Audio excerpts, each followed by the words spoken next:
Buenos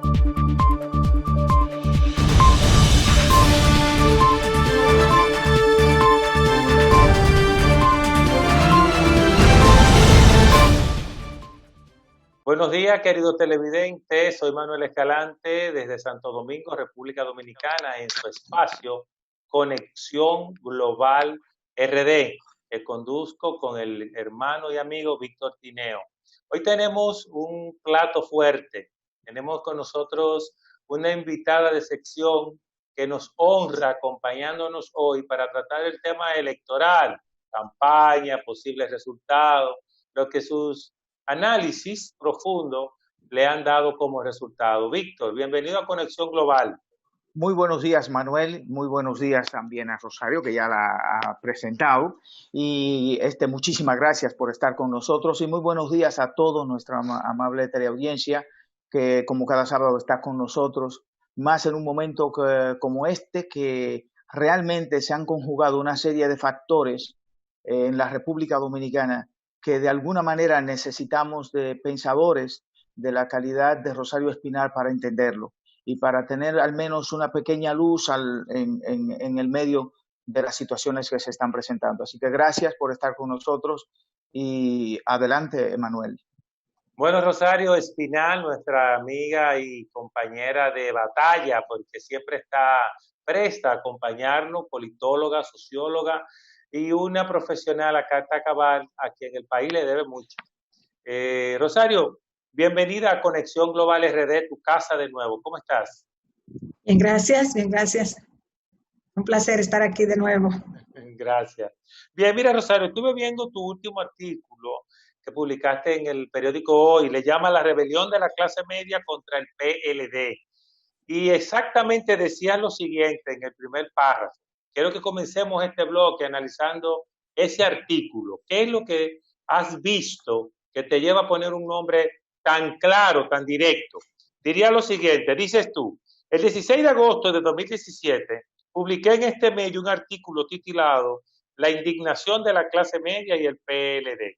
Ahí planteé que para entender la política dominicana del momento había que comprender el origen y el nivel de la indignación de la clase media. ¿Qué viste? ¿Qué quiere decirnos con ese título tan sólido, Rosario?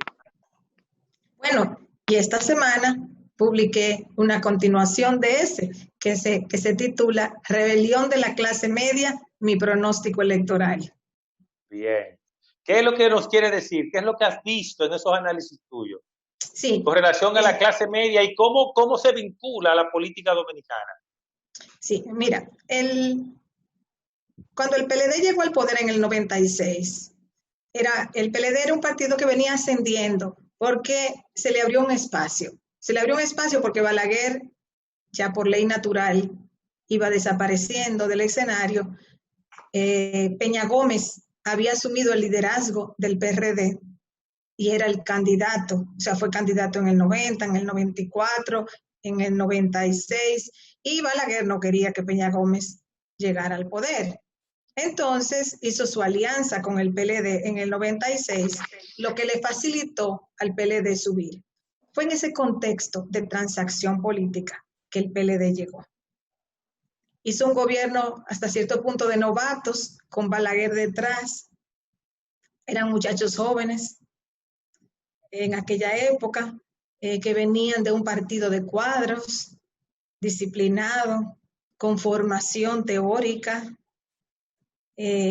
con sentido de cuerpo partidario, y se innovó, aprendieron y perdieron en el 2000 porque Balaguer quiso ser candidato y volvió a quitarle los votantes que le había prestado en el 96. Llega Hipólito al poder en el 2000 y en ese periodo se produce la crisis de Baninter, la crisis bancaria, en el 2003-2004.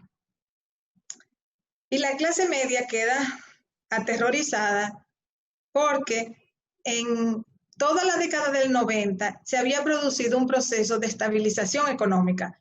Recordemos que la década del 80 fue una década de inestabilidad económica. En el 90, un poco se organizan las cosas, se estabiliza la economía. Cuando se presenta la crisis del 2003-2004, que es muy devastadora para todo el mundo, para la clase media y para los pobres.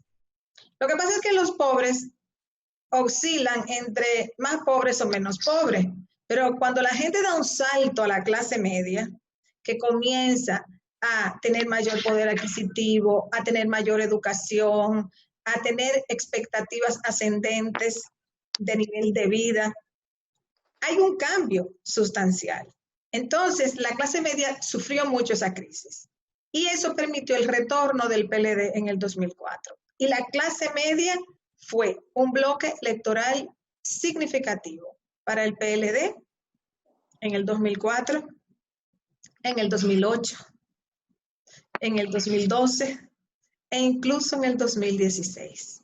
O sea, Rosario, que tú estás diciendo que contrario a lo que se dice mucho popularmente, que la clase menos media, por no decir baja, es la que decide. Tú estás diciendo que la influencia de la clase media en el voto, vamos a decir, en esas 4 elecciones fueron determinantes para asegurar que el PLD ganara.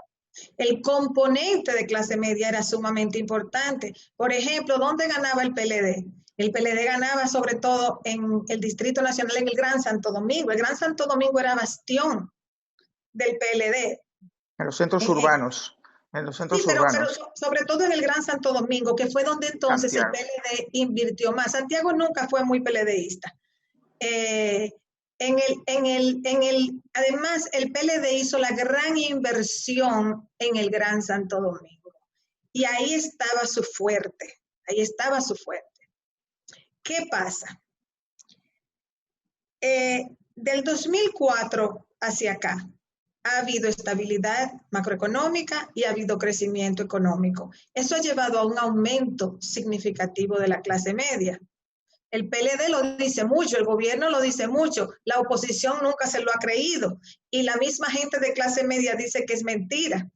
Pero realmente ha habido un crecimiento importante de la clase media y uno lo ve en las estadísticas internacionales. Entonces, ¿qué sucede? Que ese apoyo electoral al PLD sufre una quiebra con el escándalo Odebrecht.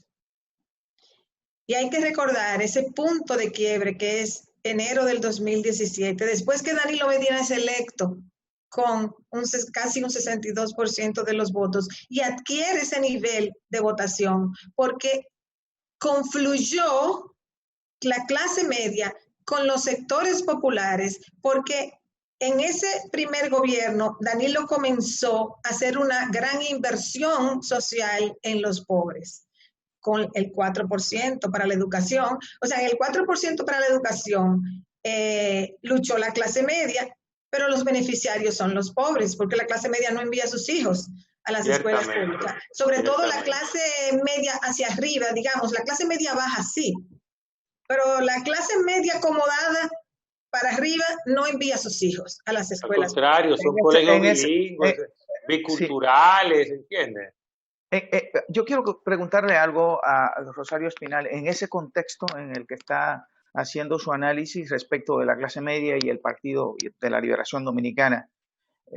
¿Pudiera decirse que antes de octubre, entonces, de acuerdo a las encuestas y demás mediciones que se habían hecho hasta ese momento, la clase media sentía un cierto nivel de apoyo? O sea, se sentía un cierto nivel de apoyo hacia el Partido de la Liberación Dominicana. ¿Y qué rol jugó la situación que se presentó en octubre y luego posteriormente la división para que hoy el Partido de la Liberación Dominicana esté gozando de un apoyo deficiente, si se puede decir, en el sector de la hacia allá voy, no había llegado ahí todavía. Entonces, en el 2017, cuando explota el escándalo de Brecht, comienzan las movilizaciones de clase media a través de Marcha Verde. Habían otros movimientos que se habían producido, movimientos ambientalistas y ese tipo de cosas, pero el movimiento grande es el movimiento anticorrupción que encarna Marcha Verde. Y Marcha Verde ocupó todo el 2017 y parte del 2018. Luego se evaporó, es verdad, el movimiento se evaporó porque hay una relación inversa en la República Dominicana entre movimientos sociales y política electoral. Cuando la gente comenzó, yo me acuerdo una vez que Hipólito Mejía dijo, voy para la calle. Ahí se acabó Marcha Verde. Porque la gente entendió que ya comenzaba el proceso electoral. Okay. Y eso, yo creo que fue en marzo del 2018 que él dijo eso. Se politizó, se comenzó a politizar realmente. Cuando yo escuché eso, yo dije, ya se acabó el movimiento, porque ya todo el mundo comienza a reposicionarse a partir de las elecciones y de partidos políticos. Entonces, yo pienso que ahí comienza a construirse la idea de que el PLD es un partido corrupto. Que el PLD es un partido corrupto y el PLD no logra superar eso. Luego vienen otros eventos que ocurren, por ejemplo, lo que pasó en el Consejo Nacional de la Magistratura con Miriam Germán. Doña Miriam. Sí. Y todo eso culmina con la suspensión de las elecciones de febrero, que muchísima gente, sobre todo de la clase media, se lo atribuyó a una maniobra del gobierno. ¿Jugó algún papel en eso, en ese sentimiento adverso, la idea que se tenía entre mucha gente de que se podía producir una reforma constitucional nuevamente? También, todo eso eran eventos, o sea, el debate y todo. Bueno, entonces, ¿qué ocurre? En ese proceso en que comienza a construirse esa noción del PLD, entra en escena nueva vez la lucha entre Leonel Fernández y Danilo Medina. Y Leonel Fernández encarna, digamos, esa crítica al PLD, porque él no logró tener un movimiento, digamos, pero sí una especie de crítica constante hacia el PLD, hacia Danilo Medina, de que era una dictadura, todo ese tipo de argumentación que a la clase media también le llegaba. Entonces, esa construcción negativa del PLD, que venía no tanto ni siquiera de la oposición, venía de Leonel Fernández, iba marcando mucho al PLD. O sea, por un lado estaba Marcha Verde y todo el movimiento anticorrupción, pero luego aparece Leonel Fernández a construir una noción de que de que en el PLD había una cúpula que dominaba, que iba camino a una dictadura. Toda esa argumentación que hace Leonel Fernández también tiene un efecto negativo en el PLD. La suspensión de las elecciones es otro punto de gran quiebre. ¿Por qué? Porque mucha gente, sobre todo de clase media, se lo atribuyó al gobierno del PLD. Entonces ya eran muchas cargas que el PLD llevaba encima. Llegan las primarias, se da una votación, bueno, antes de las primarias llegan las preprimarias del PLD. En las preprimarias del PLD, es decir, para escoger un danilista, ese proceso fue costoso porque habían 6 que no prendían mucho, apareció entonces al final Gonzalo Castillo, que estaba metido más en el tema de la reelección, y luego entra la contienda, desplaza a los demás, eso crea resentimientos dentro de esos aspirantes que había en el PLD, ahí hay un costo, y luego de eso vienen las primarias. Y en las primarias sabemos lo que pasó, o sea, se enfrenta el danilismo con el leonelismo, la votación es muy cerrada y bueno, ustedes saben ya todo lo que pasó con las primarias. Esa es otra marca, digamos, negativa para el PLD. Y ya luego, como ya señalé, la cuestión de la suspensión de las elecciones. Entonces, todo eso, conjuntamente con todo lo que ha pasado con la candidatura del PLD, ha creado una narrativa, sobre todo en las capas medias, de que el PLD es autoritario, de que es corrupto, todo lo que le han dicho desde diferentes fuentes. Y no ha sido fácil ir superando eso, a pesar de que el PLD ha estado contando con que su gestión gubernamental va a ser capaz de borrar todo eso. Y la apuesta del PLD es si su gestión gubernamental puede borrar todo eso o no. Y en esperar, creyendo que eso iba a pasar, viene la campaña, Leonel Fernández se enfoca en hacerle crítica al PLD. O sea, la campaña de Leonel Fernández y de los leonelistas ha sido una campaña en contra del PLD. Lo que sucede es que el beneficiario electoral de eso no es Leonel Fernández. El beneficiario electoral es el PRM. Entonces, en la práctica, Leonel Fernández ha tenido dos objetivos. Uno, sacar al PLD del poder. Dos, que el declive del PLD se tradujera en votantes, en seguidores para él. Lo segundo no ha ocurrido, por eso él está en tercera posición. O sea, él no logró atraer suficientes votantes, suficientes dirigentes, activistas del PLD hacia él, para él convertirse en la segunda opción, que es lo que ellos pensaban. Entonces, se ha llegado a un punto en que el PRM, la estrategia del PRM, todo se le facilitó. Es probable que el PRM por su cuenta, sin tener al leonelismo haciéndole el trabajo más duro de oposición al PLD, es probable que el PRM quizás no hubiese prendido tanto. Bien. ¿Perdón? Rosario, tenemos ya en este primer bloque el tiempo agotado, pero vamos nosotros a ir a pausa y en el próximo bloque queremos que tú nos digas cómo incide en la clase media el PRMismo, porque hemos estado hablando del PLD y no queremos que parezca que queremos simplemente señalar el PLD. Cuando volvamos, Rosario Espinal, la politóloga y socióloga, va a continuar con nosotros tratando el tema de la rebelión de la clase media a propósito del PLD y veamos cuál es la influencia que tiene esa misma rebelión o aceptación en el PRM y en la tercera fuerza política al día de hoy, que es la Fuerza del Pueblo. Volvemos en breve.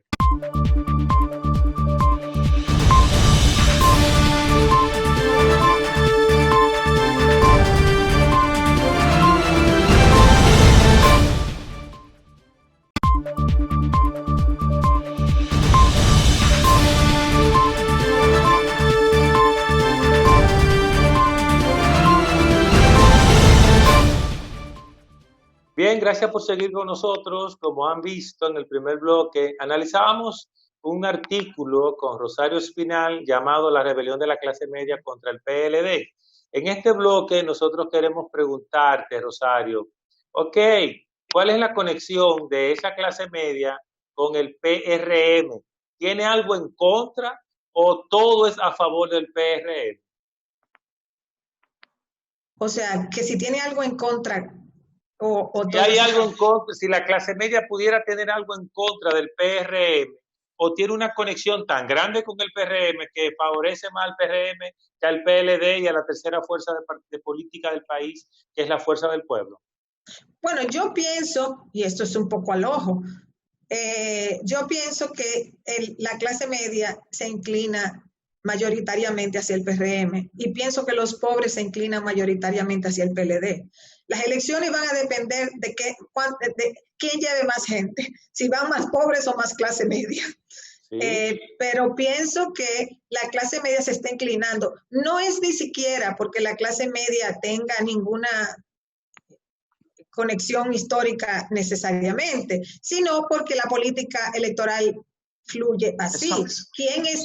¿Quién existe en un momento determinado para canalizar un voto de rechazo? Yo pienso que el voto de la clase media no es un voto necesariamente del PRM, es más un voto de rechazo al PLD. Eso es lo que está en juego. Es el famoso voto en contra. Yo pienso que eso es yo pienso que las elecciones del 5 de julio son un referendo. Son un referendo sobre el gobierno del PLD. El que no quiera más gobierno PLD va a votar por el PRM. Es un no, entonces. El que quiera más, no, el que no quiera más PLD va a votar por el PRM. El que prefiera, por la razón que sea, más PLD va a votar por el PLD. Y creo que ahí es donde van a estar la mayoría de los votantes en esas dos opciones. Hay un punto entonces en ese sentido, Rosario Espinal, que me gustaría que usted me aclarara. Eso indica que las principales encuestas, diríamos, las que han salido en los últimos días, no dicen toda la verdad. Bueno, yo no puedo competir con las encuestas porque... Pero usted dice que los sectores pobres apoyan al PLD, los sectores de clase media apoyan al PLD. Todos sabemos que los sectores pobres son mayoría en este país. Entonces, en consecuencia, debería reflejarse en las encuestas. Bueno, es que no, yo realmente pienso que hoy en día la mayoría es clase media en este país. Y si no lo es, y si no lo es objetivamente en términos económicos, lo es simbólicamente. Latino Barómetro hace una pregunta, la hizo por última vez en el 2017. Le pregunta a la gente, ¿usted se considera clase alta, clase media o clase baja? Y en la República Dominicana, la mayoría de la gente dijo que se considera clase media. Entonces, pero bueno, yo no voy a entrar en esa discusión porque no vamos a tener solución para ella. El punto está en que las encuestas, ok, hay dos tipos de encuestas que se han hecho. Hay encuestas que dan una situación mucho más pareja, con una diferencia entre PRM y PLD en un margen de un 5%.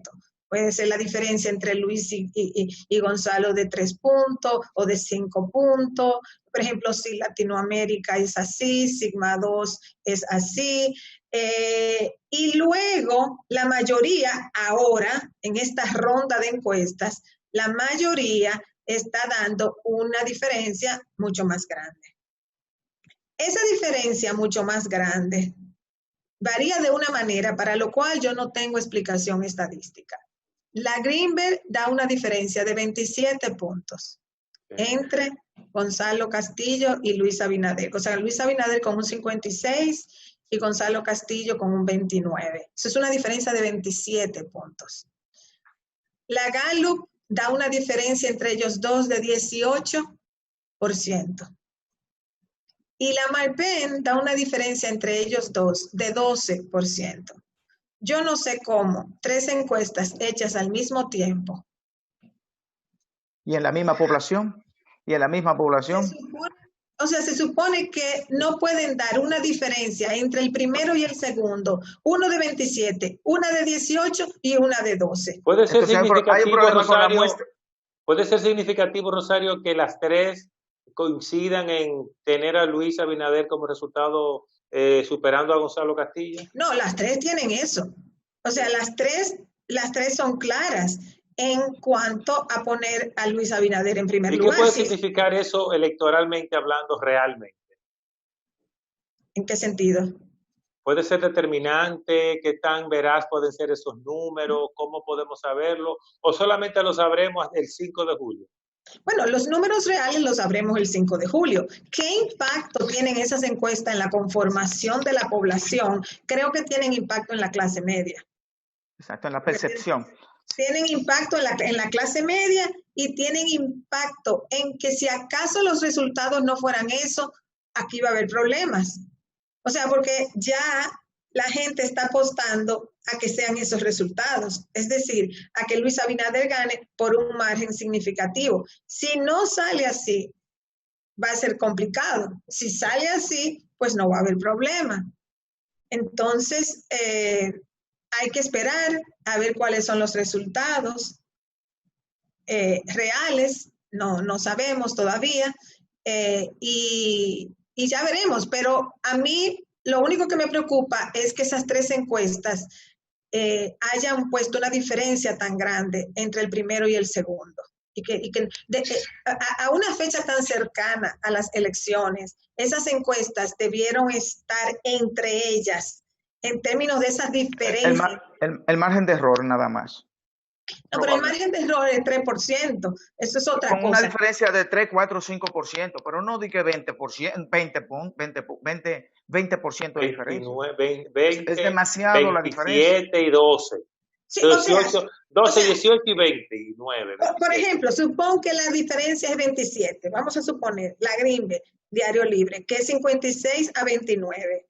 Ok, otra encuesta te puede dar 53 a 33, otra te puede dar, o sea, hay un rango de diferencia, pero eso yo me lo encuentro muy exagerado, que esas 3 encuestas pongan la diferencia entre el primero y el segundo con esos números tan distintos. Márgenes muy amplios. Hay una pregunta ahí. No es tan amplio, es porque entre ellos hay mucha discrepancia. Hay mucha discrepancia. ¿Pudiera ser entonces un problema, diríamos, de la muestra? ¿Una muestra mal tomada? ¿Qué pudiera explicar eso? Porque la verdad es que para mí no tiene explicación.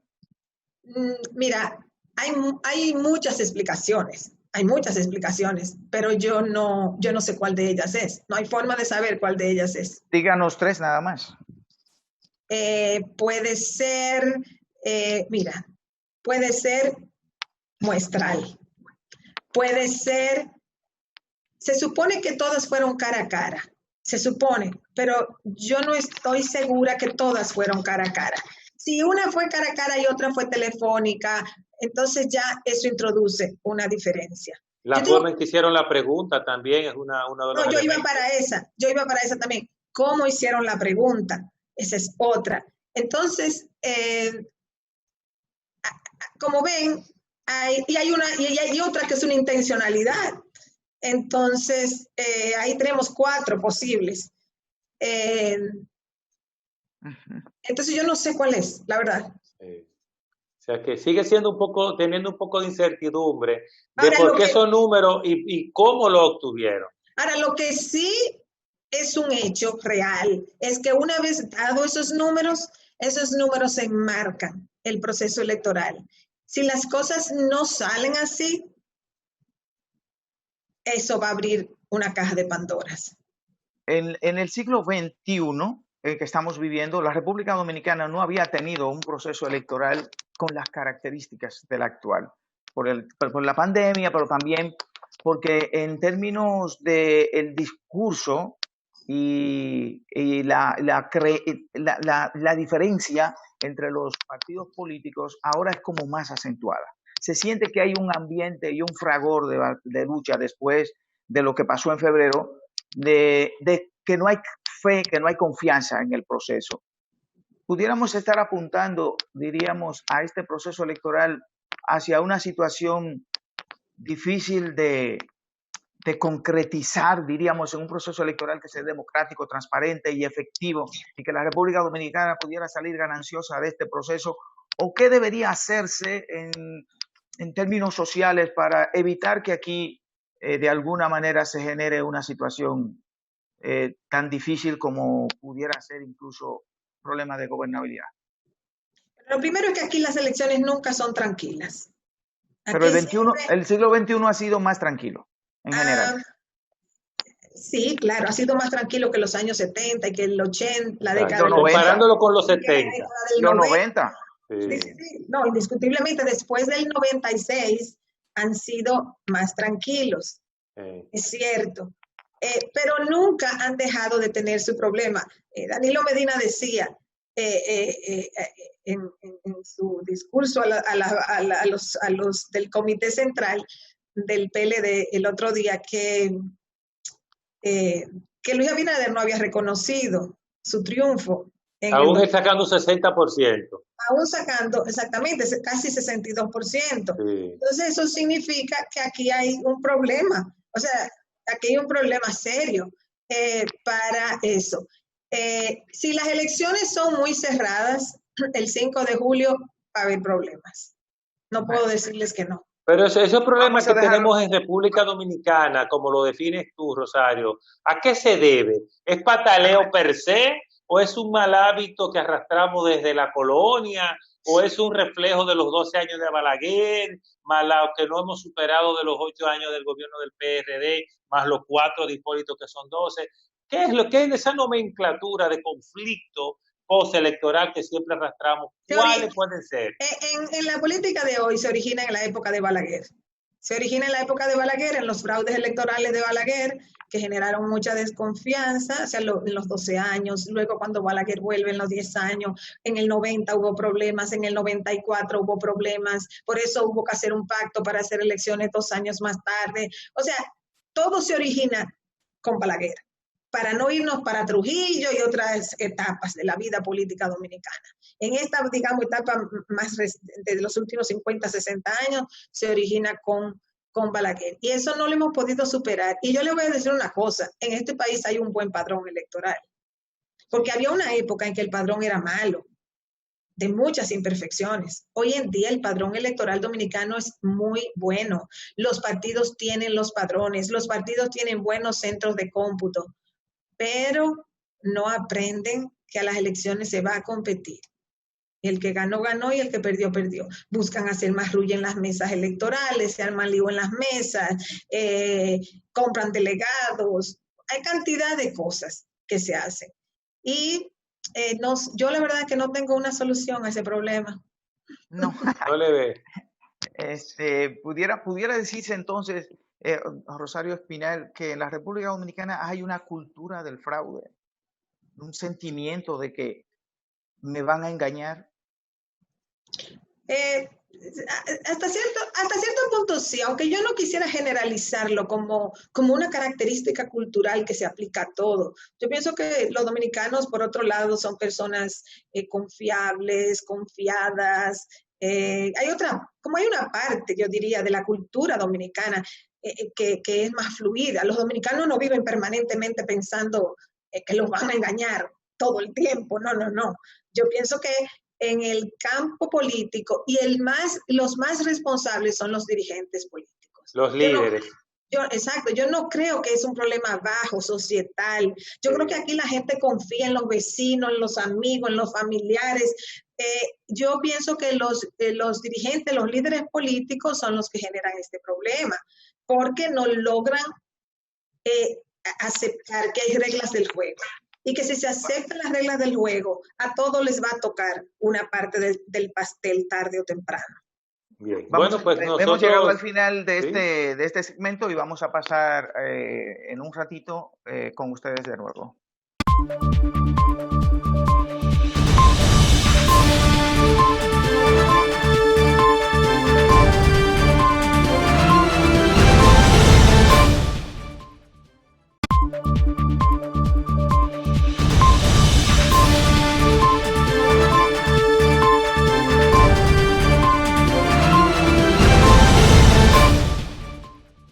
Bien, continuamos en Conexión Global RD con nuestra amiga Rosario Espinal. Un lujo de entrevistada, siempre enseñándonos, siempre hablando y siempre preocupada por el bienestar de la República Dominicana, sobre todo en el aspecto sociopolítico. Rosario, el país de verdad y nosotros te valoramos mucho. Tú eres una de las personalidades que más nos enseña cada día. En ese contexto, Rosario, hemos estado ya llegamos al tercer bloque y último del programa. Por supuesto, la pregunta del millón. ¿Cómo Rosario Espinal, considerando el contexto político, las tres primeras fuerzas políticas, ve los resultados de las elecciones del 5 de julio? ¿Habrá primera vuelta? ¿Habrá segunda vuelta? ¿Qué tan ciertos son esos resultados de esas encuestas? ¿Cómo tú ves esos resultados, Rosario?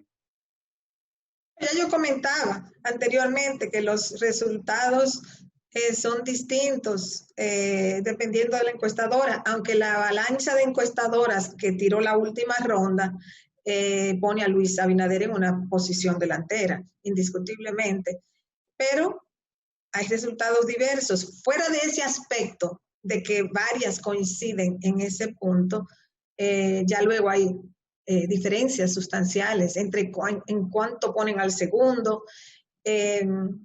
Hacer encuestas en un momento donde ha habido una pandemia no es fácil.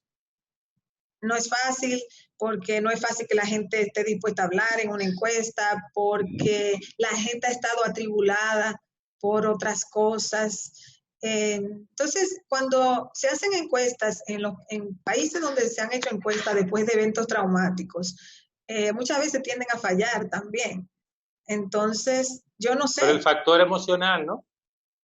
Exacto, porque la gente está un poco desubicada y está tratando, y a veces toma la decisión el último día, en el último momento. Entonces, la verdad no sabemos No sabemos, porque la otra razón es la siguiente. Ha habido un declive en la identificación partidaria. Al haber un declive en la identificación partidaria, tú tienes una masa votante más amplia que no se siente fuertemente vinculada con ningún partido. Entonces, ese votante es más voluble. Es más difícil saber por quién se va a orientar ese votante, porque no es el votante seguro que, bueno... Ese es el famoso voto indeciso, que anda por un 24% según las medidas. No, ese no es el voto indeciso. El voto, eso es lo que llaman los independientes, es decir, que no tienen una fuerte identificación con ningún partido. Entonces, en términos electorales, pues fluyen, cambian. Quizás en unas elecciones votan por un partido, en otras elecciones votan por otro. Y uno de los desafíos que tiene el sistema de partidos dominicano en este momento y hacia adelante es construir mayorías electorales. ¿Cómo construir mayorías electorales? El artista en eso, o el genio en eso, fue el PLD, que logró construir mayoría electoral por 16 años consecutivos. Pero es un PLD, Rosario, una pregunta clave que te quiero hacer. ¿Un PLD de la unidad de Danilo Medina y Leonel Fernández y Danilo Medina? ¿O el mismo PLD porque es el mismo PLD? Porque se está hablando mucho que esa unión, esa sinergia que ellos dos implican, era el gran secreto del PLD. ¿Tiene algo de cierto eso? Bueno, ese era un elemento, no es el único. Okay. Yo creo que en el PLD también ayudó mucho, que ellos venían de una tradición de mucha disciplina partidaria, de una dirección incluso bastante colegiada, aunque hubiese un presidente y un líder y demás, pero un comité político que realmente operaba. Entonces, todos esos elementos yo creo que le dio al PLD esa identidad. ¿Puede la salida de Leonel Fernández dañar tanto en el largo plazo al PLD? Yo creo que le ha hecho mucho daño ahora en términos electorales. Vamos a ver si le sigue haciendo daño o no, o si el PLD logra superar independientemente de lo que pase. Pero, por ejemplo, si el PLD perdiera, va a tener que reencontrarse a sí mismo en términos partidarios. Si gana, no va a tener esa urgencia de hacerlo. Entonces, ahí tenemos que ver, de esperar a ver qué es lo que va a pasar. Pero, sí. Rosario, ¿puede ganar uno de los partidos principales en primera vuelta? Primera vuelta, segunda vuelta. ¿Cómo tú ves el panorama político para que Víctor entre después que tú respondas? Bueno, mira, cuando aquí todo el mundo decía que había segunda vuelta, yo era la opinión disidente. Yo decía que era poco probable que hubiera una segunda vuelta. Acento TV me hizo una entrevista que salió el 4 de diciembre, donde yo planteé eso. Y la semana siguiente, en diciembre, yo escribí un artículo explicando lo que yo había dicho en esa entrevista. Y mi posición desde ese momento hasta el día de hoy ha sido la misma. Es poco probable que haya una segunda vuelta. Cuando yo lo dije, no había pandemia, no había suspensión de elecciones, no había nada de eso, no había encuestas. Yo no lo dije por encuestas, yo lo dije en base a en ese momento 5 variables analíticas de por qué una segunda vuelta era poco probable. Yo no he dicho que no va a haber, simplemente digo que es poco probable. Ahora esta semana, al salir todas estas encuestas que ponen a Luis Abinader muy por delante, ahora muchísima gente se ha convertido a que no hay segunda vuelta, pero esos son convertidos a última hora, porque aquí todo el mundo prácticamente ha dicho que hay segunda vuelta seguro. Y mi posición ha sido consistente desde noviembre, diciembre hasta el día de hoy. Yo siempre he dicho, es poco probable, porque 100% seguro no puede estar nadie de ninguna acción humana.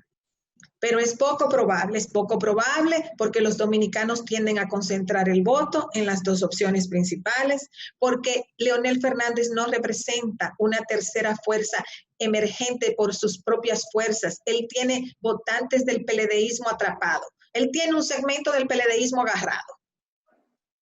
Bien. Esa gente o la sueltan o se quedan ahí. pero él, y se le reduce, se le disminuye al PLD, pero Leonel Fernández no tiene fuerza electoral significativa más allá del PLD.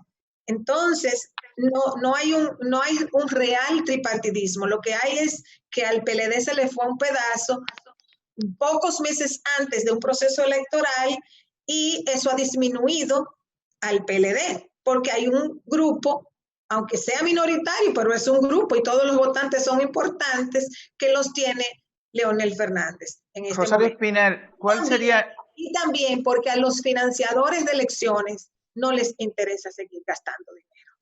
Entonces, los financiadores de elecciones van, si ustedes ven todo este auge de ya, de vamos a sacar estos números ya, y aquí hay un ganador claro, es un mensaje muy claro de que el sector privado no quiere seguir financiando una segunda vuelta. Entonces, en conclusión, esas encuestas tienen un objetivo claro y definido. Ahora, ¿cuál va a ser el impacto de la pandemia en ese proceso electoral probable? ¿Cuál va a ser el nivel de impacto que pudiera tener en las posibilidades de una votación alta o una votación baja? Bueno, eso yo no lo sé. Si todo se mantiene como está, si no ocurre nada, porque ya en este proceso no se sabe cuándo ocurre qué. Si no ocurre nada nuevo, si todo transcurre más o menos como están las cosas, yo creo que va a ir mucha gente a votar. Aquí votó en el 2016 casi el 70%, o sea, una abstención de 30, vamos a decir 30 y piquitico. De hecho, Rosario, los resultados dicen que el 60% encima, más del 60%, dice que va a votar. Exacto. Entonces, cuando uno ve que ya en una encuesta te está diciendo un 65, yo creo que vi 65, cuando te está diciendo que va a votar, ese es un buen indicador. A los dominicanos les gusta votar. Estas elecciones tienen su interés. Entonces, la gente va a ir a votar. Si vota un poco menos que lo que normalmente vota, bueno, óigame, yo creo que está bastante bien. Si vota más del 60%, está bien, porque es probable que haya un poco más de abstención, es normal. Y si no hay más abstención, fabuloso, fabuloso. Pero si hay un poco más, tampoco es para alarmarse. Ahora, si hay mucho más, entonces ya eso es otra cosa. Yo no creo que va a ser así. Rosario, hay un punto. El próximo presidente que surja de este proceso va a tener una República Dominicana mucho más complicada que como la ha encontrado los últimos presidentes, por las razones diversas que se tienen. Va a necesitar entonces de una estabilidad política social mucho más que los anteriores. Sin embargo, lo que se percibe hacia el futuro es que va a ser un Congreso mucho más difícil y que va a ser una situación político-social en la República Dominicana muy difícil de explicar ahora. ¿Están dadas las condiciones en este país para que el próximo presidente surgido de esas urnas tenga los elementos característicos que se necesitan de orden y demás y de estabilidad para dirigir el país en medio de la pandemia, que lo va a encontrar todavía? Bueno, yo veo todos estos candidatos presidenciales tan afanosos en ganar las elecciones y yo digo, ¿qué tanto afán es este? Porque este no es un momento muy bueno para gobernar un país. Para nadie, ¿no? Para ninguno. Para ninguno, no, para ninguno. O sea, yo los veo tan afanosos y yo digo, wow, qué maravilla, ¿será que lo encuentran tan maravilloso llegar al poder? Porque yo no le deseo a nadie llegar al poder en este momento.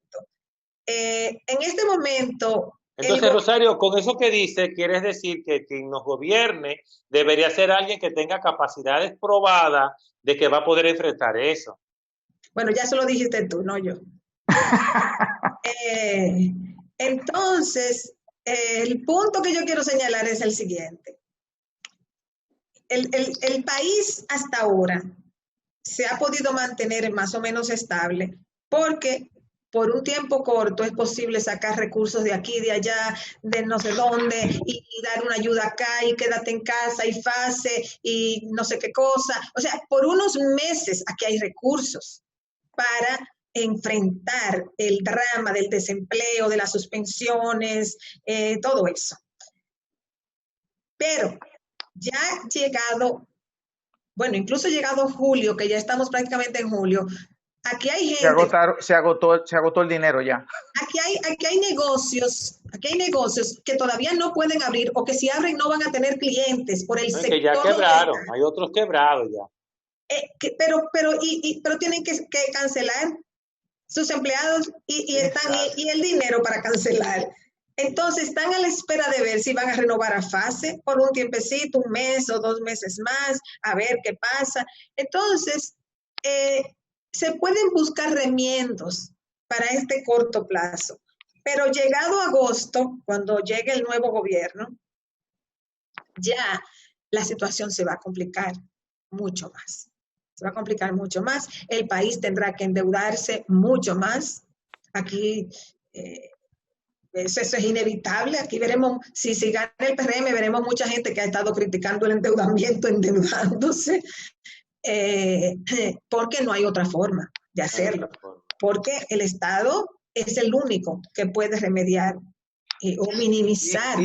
Y con un problema de desconfianza global, porque quizás el dinero que venga no será el dinero de los particulares, tendrá que ser el dinero también que provenga de los estados, muy probablemente, para buscar mecanismos alternos, pero el sector privado, las personas individuales, es muy probable que no estén comprando deudas, muy probablemente, en los primeros días, me imagino. Eso no, exacto, o sea, no sabemos qué va a pasar, pero el simple aumento del peso de la deuda externa ya de hecho significa un problema. De todas maneras, la situación es complicada. Ya veremos cómo lo van enfrentando. Quien sea que salga presidente, el gobierno que salga electo, pero es una situación muy difícil porque es que los sectores básicos de la economía no van a generar suficientes divisas. Y sin suficientes divisas es un problema.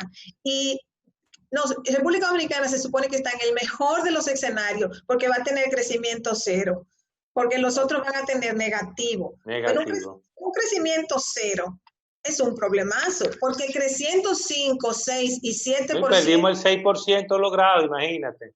O sea, creciendo a 5, 6, 7%, da trabajo incluso resolver el problema del desempleo, porque la población se sigue agregando al mercado. Imagínate perdiéndolo. Y seguía financiando casi un 20 o un 25% del presupuesto nacional con deudas. Creciendo a esa. Nada, Rosario, mira, se terminó el tiempo. ¿Qué recomienda? Pero hay algo que yo quiero que le diga Rosario Espinal a los dominicanos. ¿Qué les recomienda Rosario a los dominicanos para la próxima semana? 5 de julio. Esta próxima semana. Bueno, ¿Qué les recomienda a los dominicanos? Yo lo que les recomiendo a todos los dominicanos es que un día de esta semana próxima se sienten tranquilitos en una mecedora o abajo de una mata o en una rancheta, que se sienten tranquilitos solos, sin mucho bla, bla, bla, bla, bla, que los dominicanos hablamos mucho.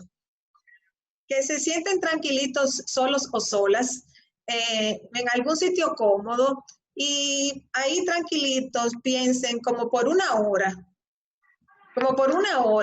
que eso no es mucho que pedir. Piensen por una hora por quién van a votar. ¿Por quién y por qué? Bueno, las dos cosas van juntas. ¿Por qué? ¿Por qué van a votar por quién? Y que piensen tranquilamente en esa decisión y que tomen una decisión consigo mismos.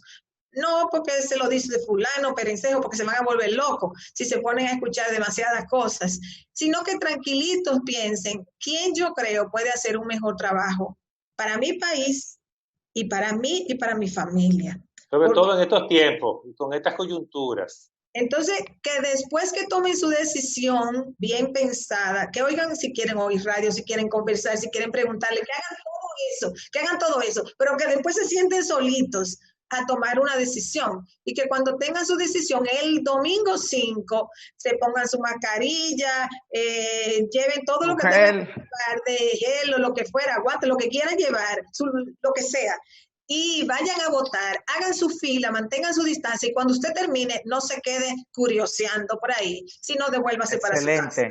Excelente. Bueno, muchas gracias, Rosario. Gracias infinitas. Bueno, Adiós. gracias también a usted, querido televidente, por acompañarnos hasta ahora. Y recuerde, el próximo 5 de julio, usted tiene un compromiso con la República Dominicana. Y sobre todo, nunca olvide que su decisión nos afecta positiva o negativamente a todos. Rosario, gracias por acompañarnos. A ustedes, hasta un próximo Conexión Global RD.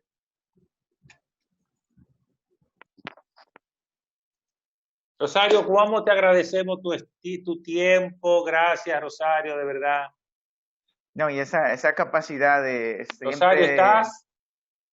No, yo creo que se fue ya. Manuel, nos vemos.